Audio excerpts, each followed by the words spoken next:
Bismillah ar-Rahman ar-Rahim. Assalamu alaikum wa rahmatullahi wa barakatuh, and welcome back to another episode of the Muslim Take. Today we're joined by a great panel of commentators. We have Brother Muhammad Bakir joining us. He is a known community advocate and activist. We have former State Representative Abraham Ayash, also the former majority leader in Michigan, currently joining us from New York. And we also have Jamil Khujar, who is a community attorney and has been heavily involved with the cases that have unfolded over the past year regarding students and the Michigan Attorney General. Thank you, everybody, for joining. Looking forward to a good conversation, inshallah. And I think we're going to open it up very obviously with the elephant in the room, the political earthquake. I mean, there's no better theme to kind of start this take with, this Muslim take. Zohran Mamdani's victory in New York City's mayoral Democratic primary. So I'm going to go to former majority leader Abraham Ayash first, since he was in New York. He's a friend of Zohran. He's been campaigning with him over the past week. What's the feeling there like right now in Zohran's campaign, in the Muslim community, and in the broader kind of democratic field in New York?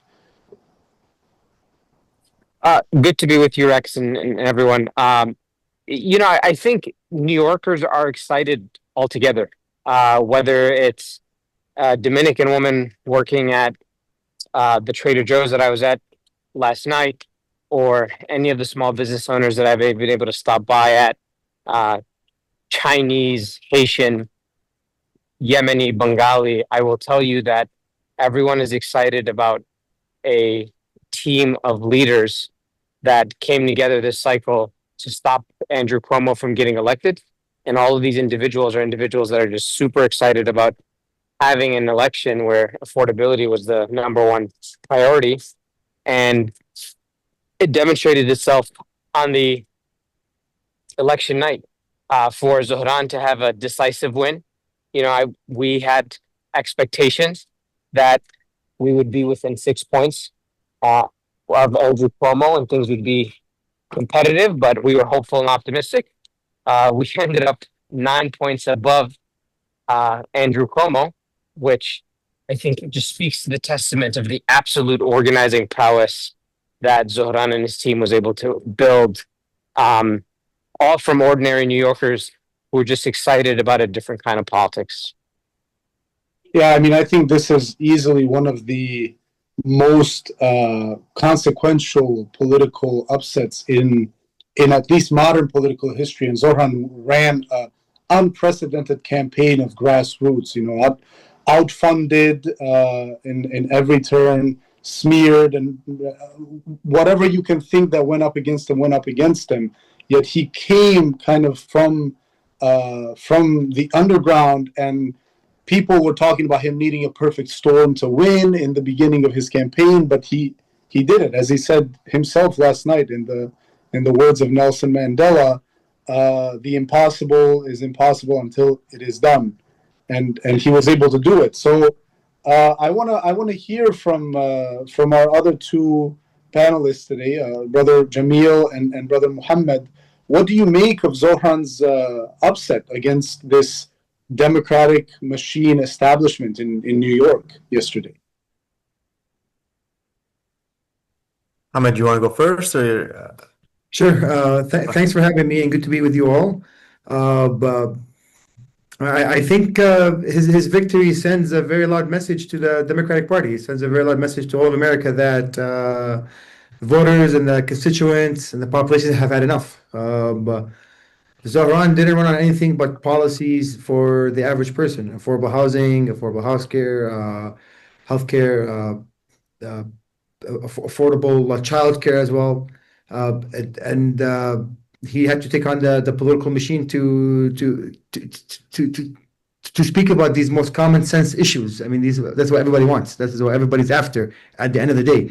And of course, the machine used identity politics, foreign policy as much as they can to to get him out of the way. But the voters, the grassroots, people heard from Zohran, even so he was $25 million short, or $25 million short of the political machine, but he still got his message across. Brother Jamil, after you. Yeah, I mean, he focused, I think, on the things that matter to, everyday New Yorkers. And, I think what stood out with him is that when the attacks came, he didn't try to play both sides or downplay, the positions he's held, throughout his life. He stuck to who he is and what he believes in. I think when voters see that authenticity, um, they like it. And so I think that's why we saw uh, in the presidential election, you had somewhat of an uptick in Republican votes out of New York, right? And so the Democratic establishment says, "Well, see, that's evidence that you can't go far left. We've gotta chase Republican votes." And I think what Zohran's campaign showed is, no, people want to see authenticity. They want to see that you are not talking out of both sides of your mouth. You are uh, telling it like it is, even if they don't agree with you on everything. They know that, hey, you're not just trying to sell them. You're being true to who you are. And I think when voters are not stupid. Voters see if somebody has held a position, but then when the attacks come, they want to change that position. Now you've just upset both sides, right? The side that was with you is like, oh, this guy's not, he's not real. He's selling out. And then the other side's like, he's a phony. So now you've lost both votes. And I think what Zohran did was, no matter what the attacks, he stayed true to who he is. He didn't, um, falter in what he believed or try to water it down for anybody. And he spoke truth to power, and his message resonated with people. Yeah, it's amazing. And I actually wanted to ask Representative Ayash, since you were leading the majority here in Michigan, and you are part of the Democratic Party, and you are organizing inside the Democratic Party here in Michigan, and you've seen what's happening in New York. Do you think that the Democratic establishment will learn anything from what happened in New York? I mean, I'll say this. 2 points. Zohran didn't upset the New York political landscape. I think he built up an uprising of people. And anyone who has been following this race and has been involved in this election cycle, it's not a surprise that he was able to pull this victory off.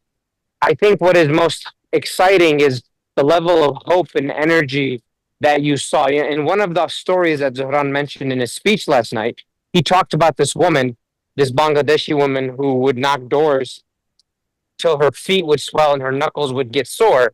I met this lady. She was someone that just believed so deeply in what he was able to do for the taxi cab drivers that fought so hard to get their $450 million debt relief. And Zohran went on a hunger strike. So I think that when you look at the grand scheme of this entire conversation of what happened in New York, you are now seeing political pundits, particularly those in the establishment class, who are trying to now give their explanation as to what happened and try to give their deduction and reasoning. And I will tell you, a lot of the conversations are missing the mark.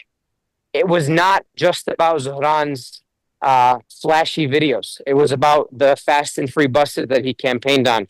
It was not about his charm. It was about the universal child care. It was not about his riz, as the young people say, but rather it was about the rent freeze. So it's still, the verdict's still out. I'll be honest, having served in House leadership, a lot of people in Democratic politics are extremely out of touch, and they sometimes don't fully understand the things that are important to people. And it is my hope that after this, perhaps they should take a pause and reflect, maybe kissing the corporate donors, which has been a long-standing thing within the Democratic Party. Trust me. I mean, I have been in rooms where we killed good policy simply because Democrats didn't want to offend or upset the donors. And one of the biggest examples of this is polluter pay. Polluter pay is an issue that polls at 85% of favorability in Michigan.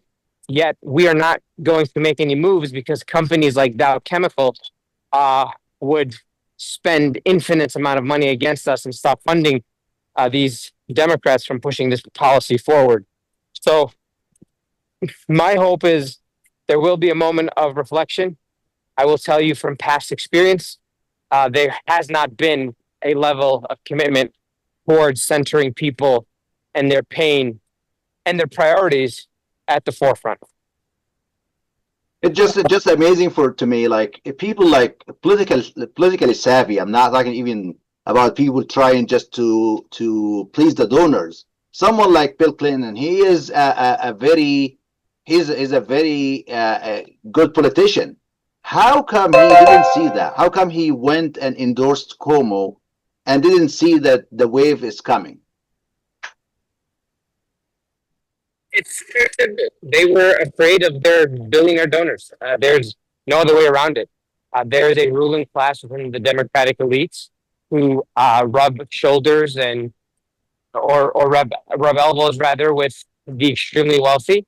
I have seen it firsthand, and these individuals want to keep concentrating their wealth and their power, and any threat to that is something they could never accept. So Bill Clinton did what is uniquely what is a Bill Clinton move? Supporting someone simply because the billionaires and the Zionist lobby pushed him to support. But it is quite the poetic end to these people's careers, like Andrew Cuomo and Bill Clinton, that they would stand together as sexual predators and folks who did not uplift the working people in the decades that they were in power. For them to see a collapse in their ability to have a stranglehold on Democratic politics in New York, in the way of electing Zohran Mamdani as the Democratic nominee. I mean, I think they were basically desperate to beat Zohran, and the donor class and the lobbyists and the those in power in the Democratic Party, as he started to pick up steam, it became that they were desperate. They threw the kitchen sink at him.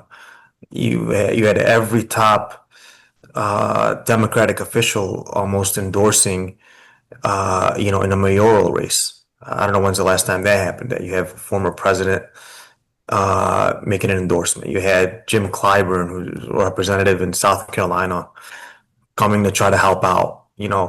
All this money started pouring in. Mike Bloomberg pouring in money, and I think part of it was that they were scared of a candidate like Zohran, that he didn't back down. He didn't try to water down his positions, and they thought, oh boy, this man might really mean what he says, and that scared them, and that's why they didn't even care about the optics at the end of one sexual predator coming to endorse another sexual predator, of the optics of Bill Clinton and Andrew Cuomo standing together is just, in their desperation in the last days of the campaign, thought, give it a shot, it might work.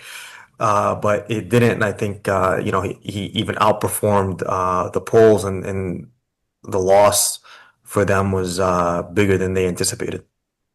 Well, I think it's very important for the Democratic Party to actually take a deep dive into this campaign, and I agree that there's a seismic shift happening within the Democratic base itself that we've started seeing.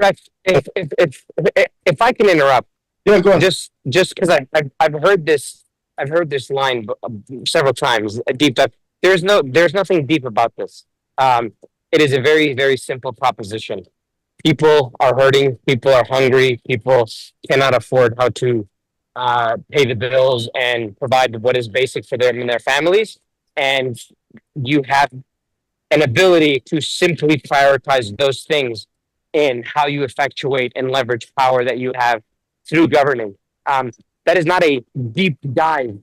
That is a very, very simple, inch deep analysis that look, I think we have to be honest about organizing. Um, Zohran did what he did because he understood New York, understood the electorate, understood the power building process in a city like New York. Um, the values can absolutely be replicated and the drive, but the tactics cannot be the same, and the messaging cannot be the same. So similarly to how AOC upset Crowley in 2018, everyone assumed if you just plugged and played AOC's narrative and her strategy that you were able to basically do the exact same thing that she did. Well, we know that that's not the case. And I think I would caution people from simply copying Zohran to say this is the way you continue to build power. Copy Zohran's ethos, copy the value set and the way he approaches things, but the tactics from a political power building has to be one that is tailor made for the community that you are in. And I'll tell you, what works in New York doesn't work in Michigan, and what works in Michigan doesn't necessarily work in New York. And I think I would just caution that as Muslims across the country see what is happening, that they look at this with a much more strategic analysis. If I could add, I think part of the appeal was that, people are sick of hearing politicians tell them why things can't change and why we can't do this and we can't do that. And, we can't raise taxes on the wealthy, or, we can't, make rent affordable. And Zohran, he was making promises that people wanted. He was giving them hope. And, I think that's an appealing message. People don't want to just hear why I wish I could do this, but it's politically difficult, and here's all the reasons why it can't be done. I mean, Barack Obama in 2008 won a presidential campaign with the slogan "Hope and Change." Right? And so Zohran, I mean, hopefully he wins in the general and he can deliver on these things. But people want to see that, hey, he's at least gonna be willing to try. He's not throwing in the towel and telling us why he can't do all these things before he's even won. I mean, that's not an inspiring message as a candidate to tell people, yeah, I wish I could, but here's why it's gonna be so hard, right? He's telling me, yeah, I want to freeze the rent. I want to, provide these extra public services. I want to do these things that the average New Yorker wants. And obviously those needs or those wants are going to vary from, state to state or different communities. But I think, a good lesson is to give people hope. And I'm not saying to make empty promises you can't keep, but at least show people that you've got some fight in you, that you're going to try to deliver for them if elected. And, another thing is, you know, in the last election, we kept hearing from the Democratic establishment, I think the slogan was vote blue no matter who, right? And they're saying, hey, yeah, you might not be happy with Kamala Harris and Joe Biden over Gaza and the aid to Israel, but it's going to be better than Trump. So just get over it and vote for him. And so let's see if they follow their own advice right now that the Democratic nominee is not who they wanted. It's Zohran Mamdani.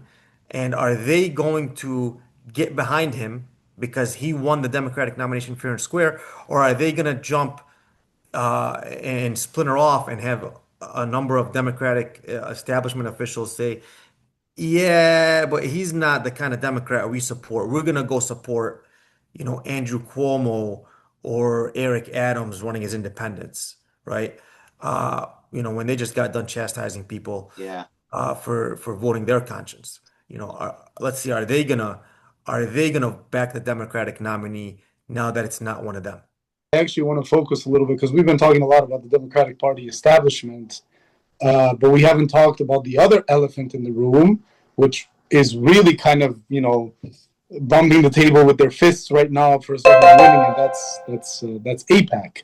That's the Zionist lobby that pumped cash and time and endorsements and whatnot to essentially deny Zohran this opportunity, and it didn't happen. So is this an indicator that, at the very least, maybe not the broader American, but the Democratic has began getting a little tired of all the AIPAC tentacles in our institutions and in our political parties?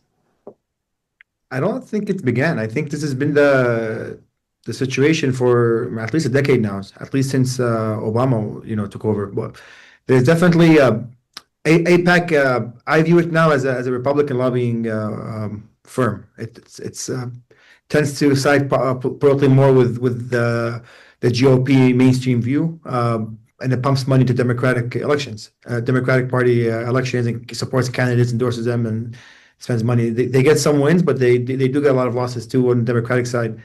As far as the Democrat establishment, it's 100% with AIPAC. Democrat voters, not anymore.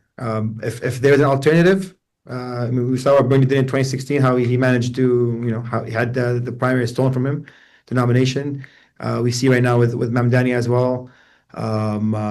So I think, you're talking about trends. That's a trend right there. That if Democrat voters have an alternative, they will vote against what AIPAC wants. Yeah, but I mean, listen, Booker, I don't think it's even a GOP thing anymore, because Thomas Massey was explicit, like that a lot of what was being released regarding the Iran bombing, etc., and in larger point, they were discussing the New York primary, was that these were I mean, he said that these were all AIPAC talking points. And you're watching the base. I mean, MGT, and you got Tucker and things like that. Even on the GOP side, there's now this distancing that somehow, because AIPAC said so, therefore you can't question it, you can't debate it, you can't.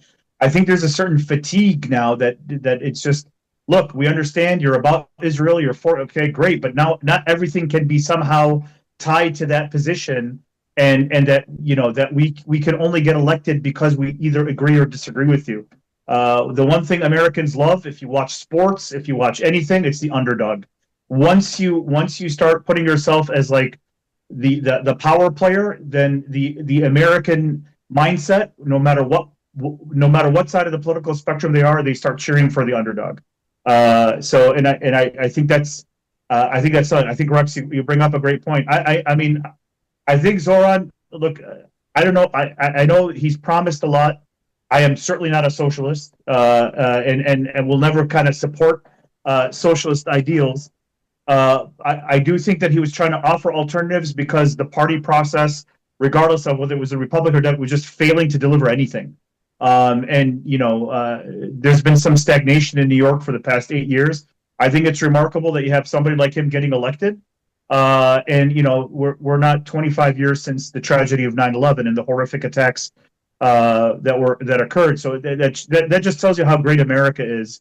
And really, for Muslims out there who keep arguing, oh, America and America this, and it's controlled by this and that, they really need to get off that ridiculous attitude. Offer something better, offer something that people can buy into.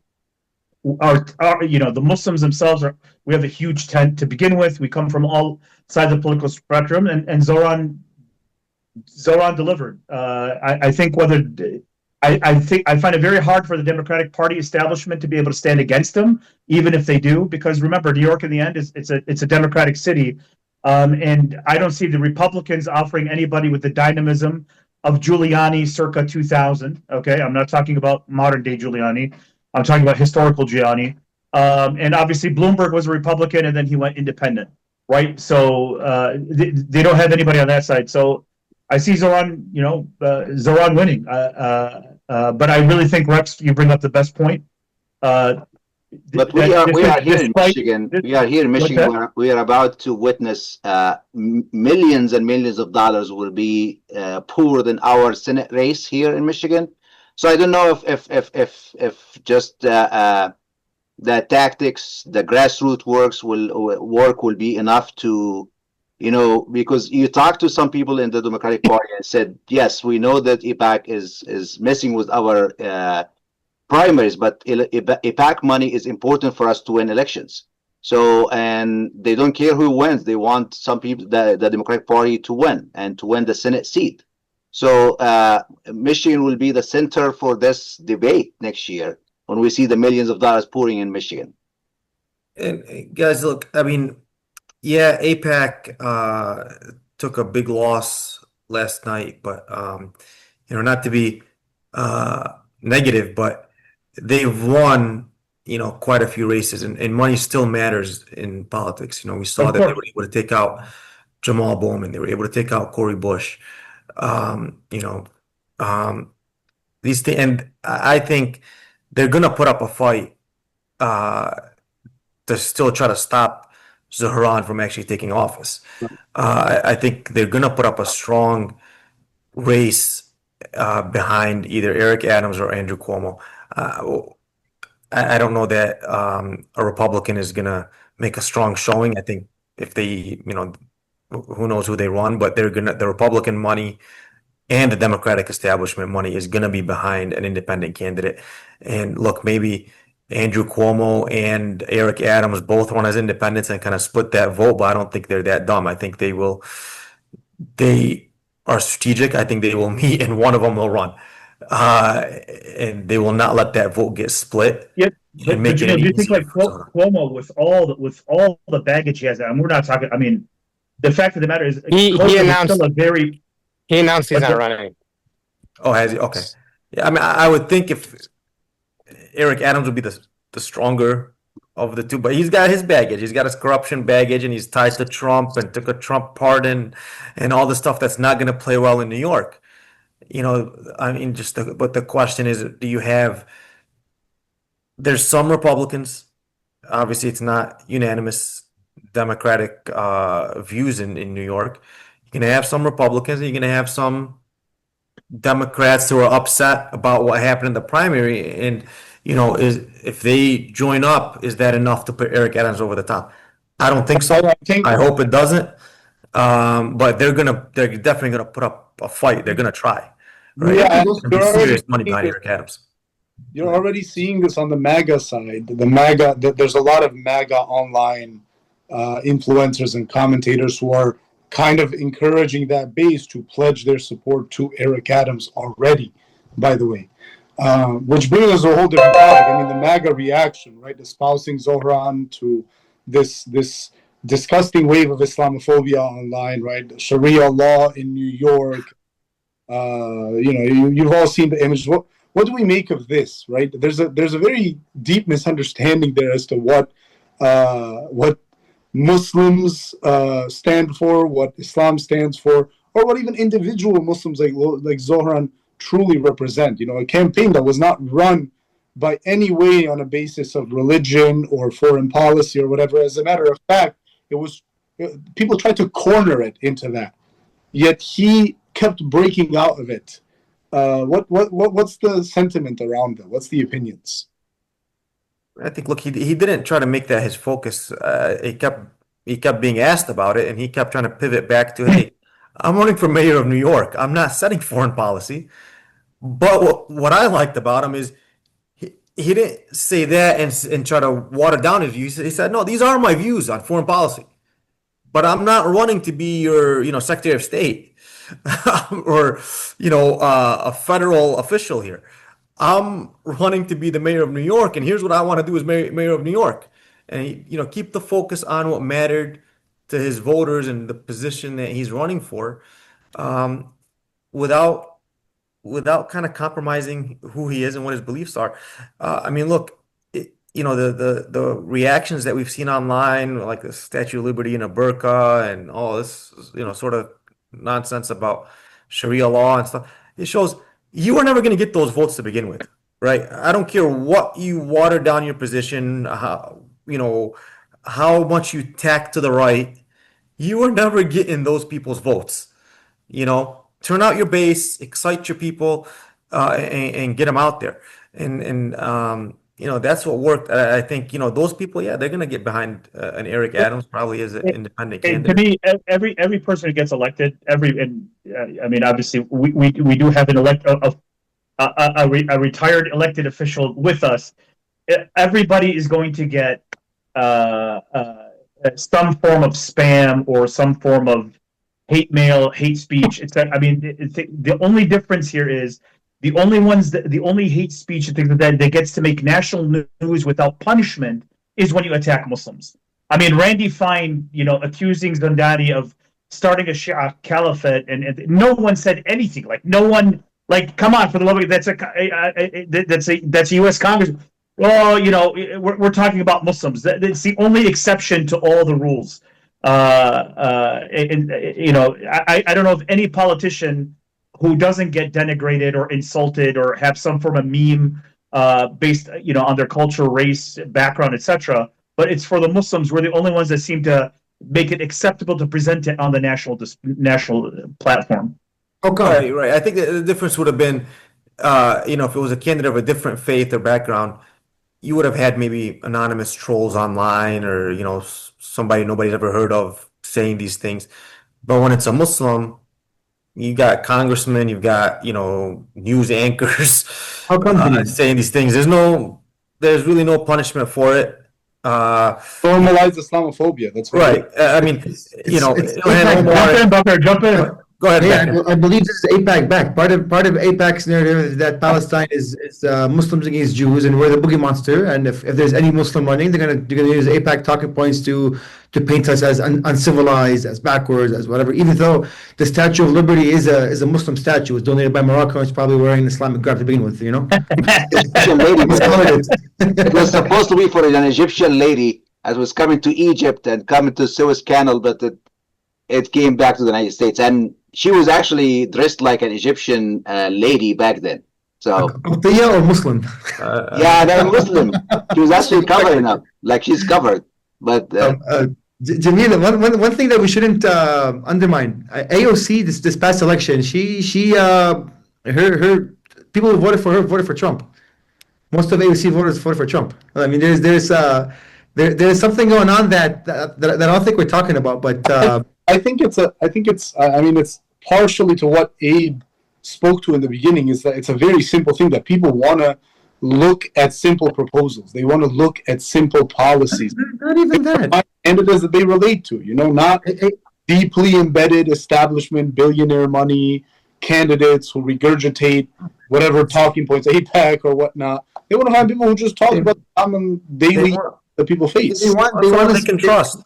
Not even that. Someone that can sound human when they're talking to them. The population. That's what Mamdani did. And I remember in 2016 when Hillary lost her concession speech, and then at that time we were working hard to get her into the White House. Her concession speech, I'm listening to it. I'm like, where the heck has this been for the past 6 months? It's the first time I heard her sound like a human in her concession speech. I'm like, where has this been? Trump right there is like, she's going to Pennsylvania. We're going to close the mines. We're going to do this or whatever. And then Trump comes calling in. No, you can keep your jobs. The mines are staying, whatever. Like, people want a politician that sounds human. And they're going to try, whether they actually get it done or not, whether they're going to have universal health care or not in the most expensive city in America. People will vote for that issue. They want to vote for someone that sounds human. And that's we're talking about lessons for Democrat Party. I mean, there's the same thing that happened in 2016, happened again in 2020, and we started again in 2024, which is they shoot themselves in the foot, right? Trump didn't win in 2016. Hillary lost, all right? Biden won in 2020, right? In 2024, Kamala and Biden lost. They're not learning their lesson. They're not listening to voters. They're following the money, and that's the only thing that they care about. And at the end of the day is, if people who vote on the Democrat side go to the ballot box, Democrats win. Well, and have you listen? Here's my this is my perspective. Even now with Muslim elected officials, right? You can't talk to them unless it's at a fundraiser. Yeah. It's ridiculous. You sit there that we're going to be the alternative. We're going to be the alternative. And things like that. But rarely do you have them actually listening to you on outside time. Present company excluded. I don't know if Ibrahim is still with us because he hasn't said anything. I'm here, and I'll say this though, Doc. I think it's important to realize that it is increasingly difficult to fundraise. I mean, people always assume when I was the leader of the House, and people assumed I was getting money from the party. That wasn't the case at all, right? So I think oftentimes people make assumptions that because you're a Democrat, you get all this funding, and people would always give me these conspiracies.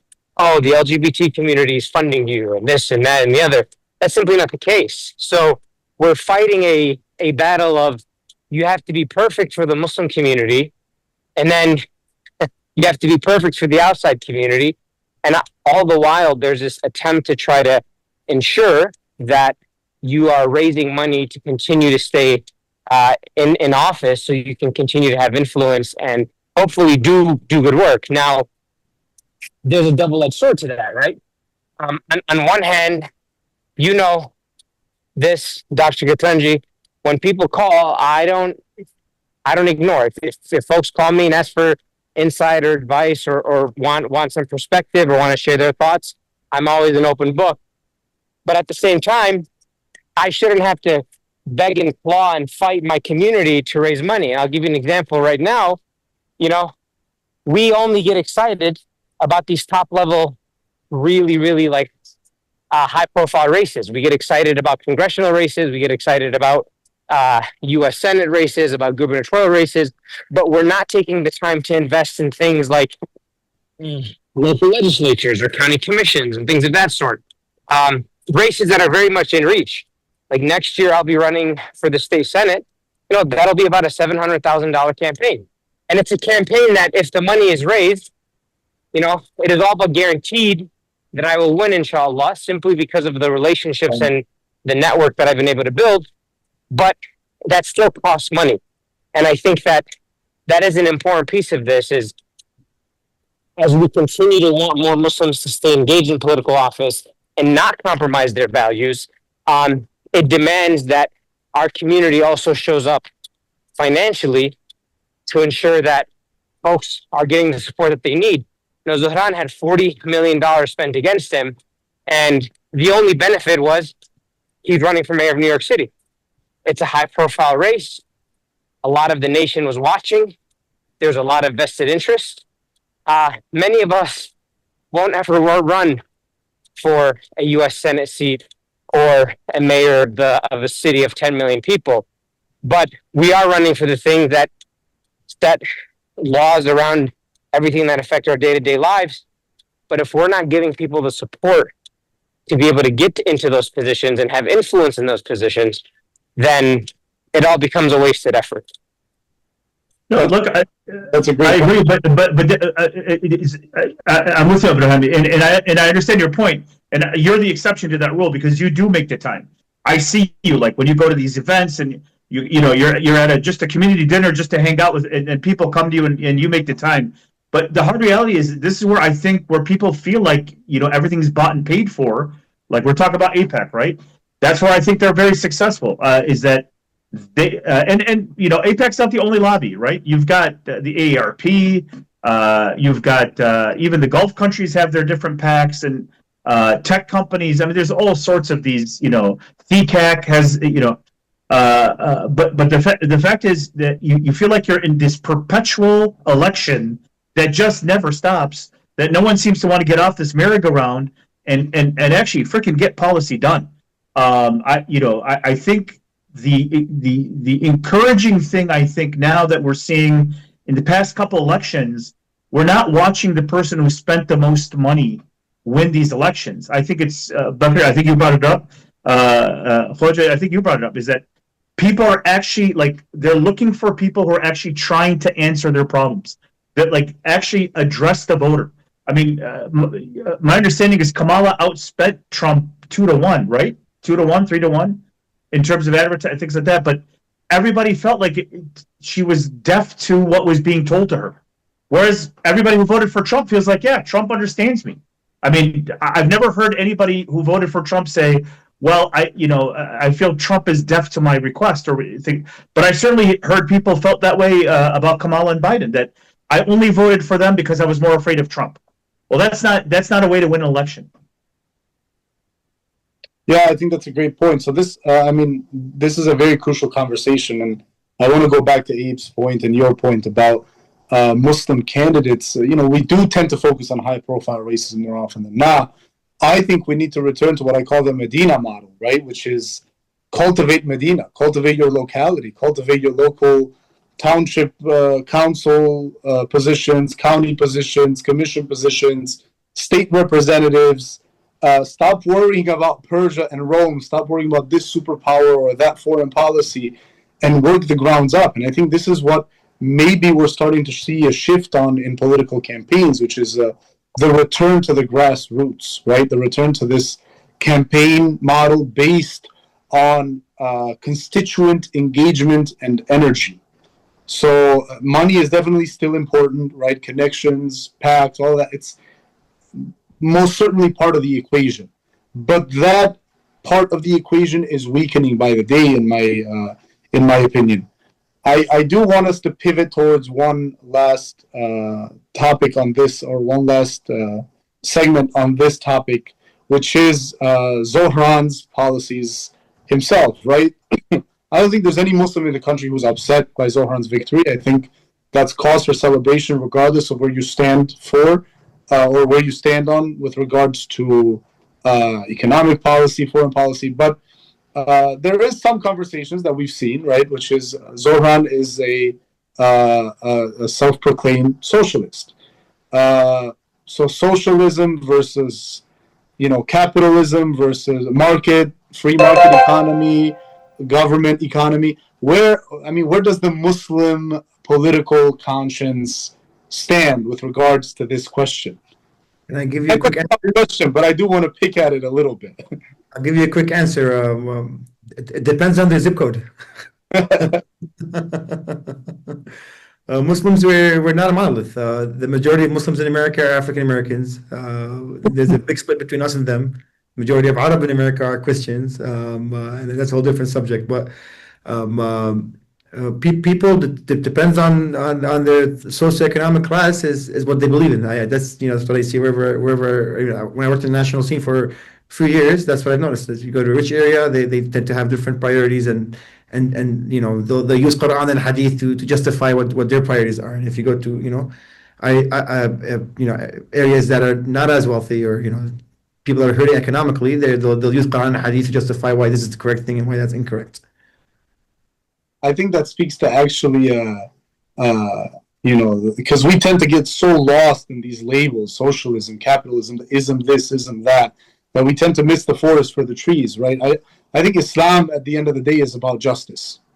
So where you see the balance or that scale tip on one side, you have to rebalance it on the other side. That's as simple as I see it. I think Muslims should be very careful to get too lost into the isms of our day, and espouse those isms to the deen and say the deen is this or the deen is that. I think the deen is very clear. The deen is adl, it's justice, right? And if you're in a city like New York, then that justice could look very different from an area like Bloomfield Hills, Michigan. I don't think it's a Muslim problem. It's rather maybe a democratic problem, because we need to let people know that yes, there are universal values for justice, but you cannot apply the same solution that Mamdani has done in New York here in Royal Oak, Michigan, for example. Yeah, I think socialism's wrong. I don't care. I don't care if I don't think it's. You're in a position, and you're actually your biggest. By the way, your biggest client is a socialist. Is the country, right? Listen, I'll tell you. I think one of the things that's wrong with America right now is exactly that. It's that we are a socialist country. Most of our economy is driven by government contracts with government dictates and mandates trying to fund and move things through. I mean, our government is in everything, in absolutely every healthcare. That's what Medicare, Medicaid. That's a national healthcare service. That's Okay, that's not socialism, Doc. Oh, absolutely, that's That's socialism. No. That's That's a rigged. Socialism for the wealthy. That's a rigged economy. I mean, look, it is the leverage. I don't want to make this into an esoteric podcast. I'll just say this: the structural problem right now is this is not. None of these things that you're talking about are delivering the basic services that people need. Access to good schools and public health and reliable transit and safe water and reliable energy. These are all things that all these government contracts that you are referencing do nothing to actually solve the problem. Landlords are making more than they ever have in the city. Let me say one thing about it. He's running to be the mayor of New Yorkers, right? Right. And those are the residents that live there, right? Those are his constituents. Right. Not necessarily the property owners who, many of them don't even live in New York, right? Honestly, he shouldn't A lot care. of them live in Miami. Right. And some live in Tel Aviv. They can't vote for him. And his concern should not be to protect their profits. And listen, if I'm a tenant in New York and my rent keeps going up and I can barely afford it as it is, and this guy says, hey, I'm going to freeze the rent. I don't care if you call it socialism. I don't care if you call it communism. I don't care what you call it.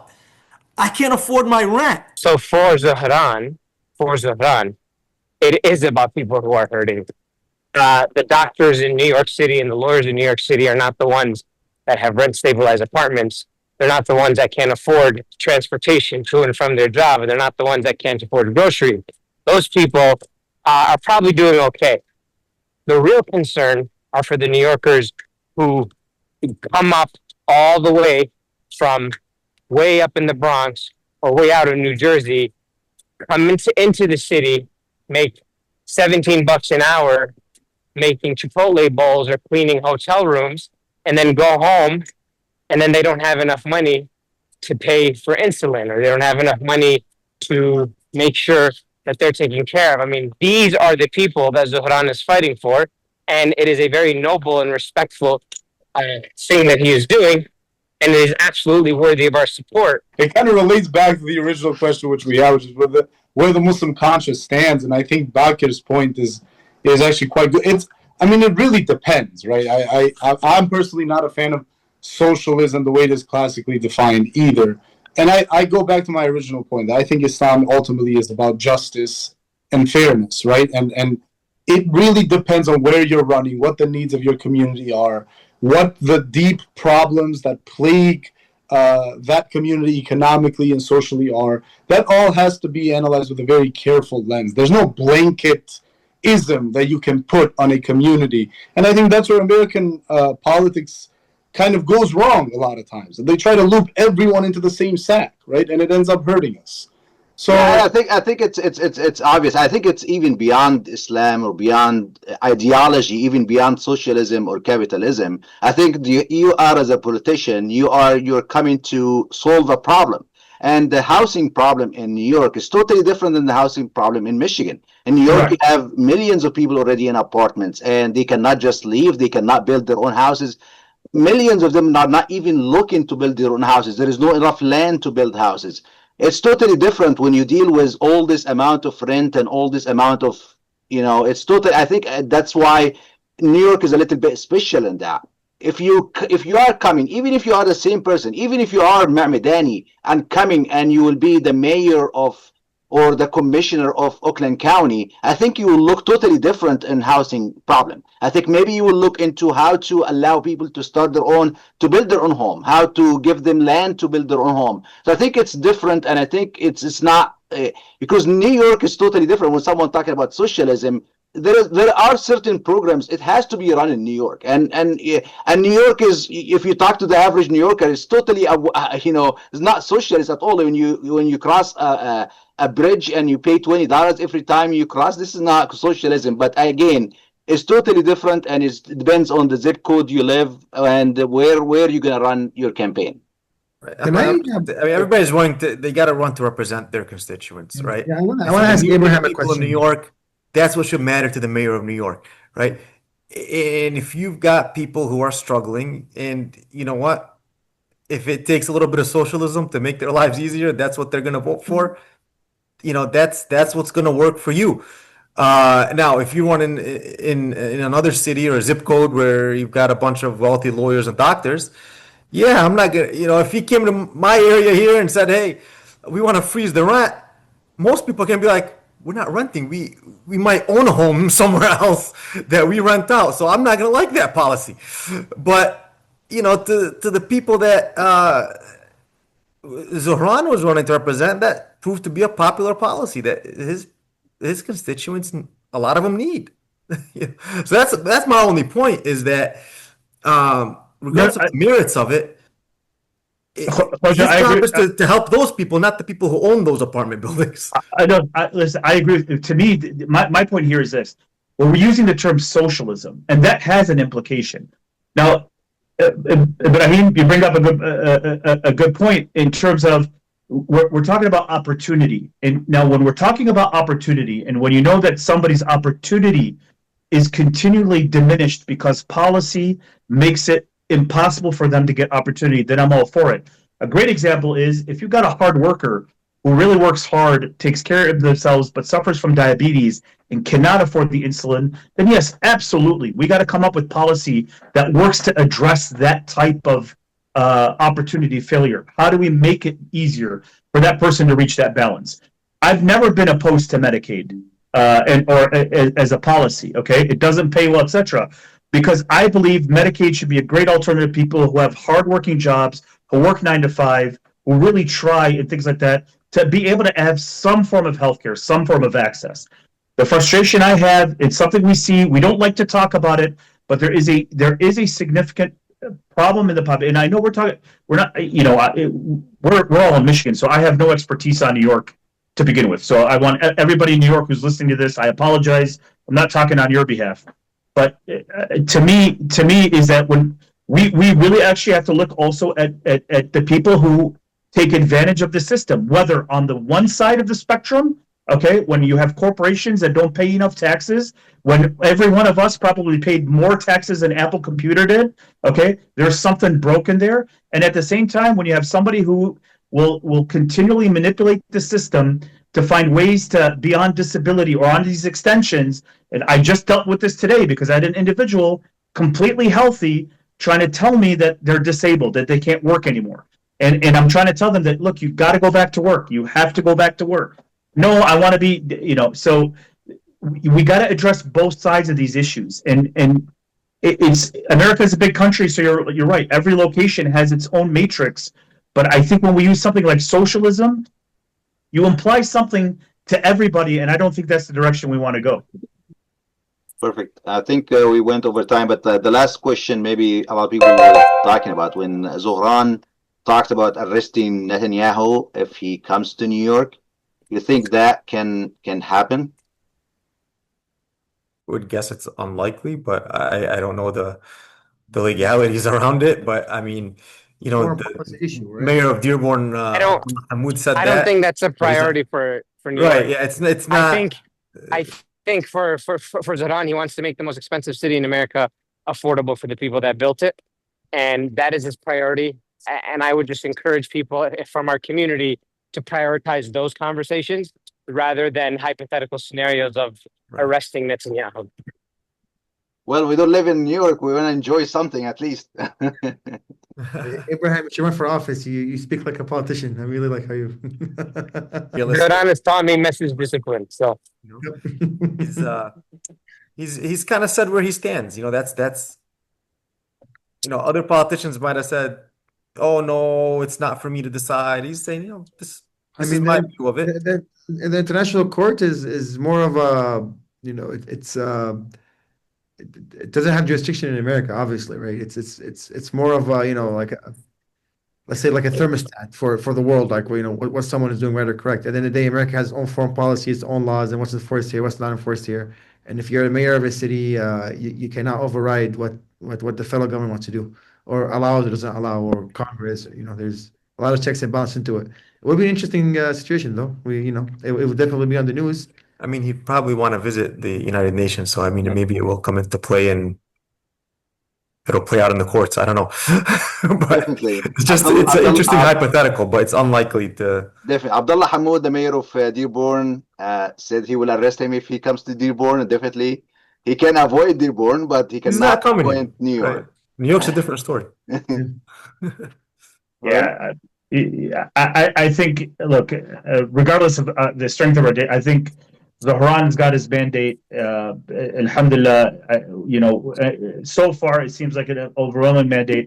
That's what he should focus on. I mean, and inshallah he'll be successful. And the best way to defeat all the naysayers, whether it was Zohran or whether it was Keith Ellison or whether it's all our elected officials from Hamtramck or our leadership at Dearborn, is to show that when Muslims do get elected, the end result is a more prosperous and successful city, state, or country. And that's the way we prove everybody wrong. And so that's what I would encourage.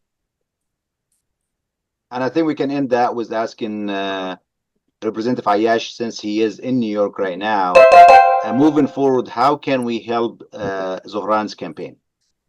They're going to spend $100 million against Zohran. I would say do not donate to him directly because that affects his matching funds. He has the ability to fundraise from New Yorkers to reach the maximum. The best thing to do is to donate to New Yorkers for lower costs. They are the PAC that is running TV ads to defend him and attack his opponents for their records. So it's going to be a game of numbers in terms of money. Obviously, he will have the opportunity to organize with his incredible volunteer base. But this is a general election. Anyone can vote, whether you're a registered independent, Democrat, or Republican. And I would expect a lot of people coming out to oppose Zohran.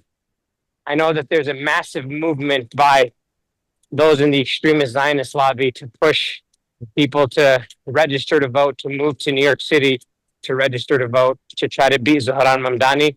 $100 million will likely be spent propping up Eric Adams, a potential third candidate, and attacking Zohran as much as possible. So donating to New Yorkers for lower costs, that is the absolute best way you can support him right now. And when is the general election for New York? General election is November 4th. Perfect. Thank you. So the sooner the better. I mean, I saw Zohran last night till 3 a.m. And when we spoke, I talked to him and his campaign manager, and the conversation is clear. He's going to rest today. But starting Friday, they're going to basically start the campaign for the general election. So they're not even going to get a week off or even 3 days off.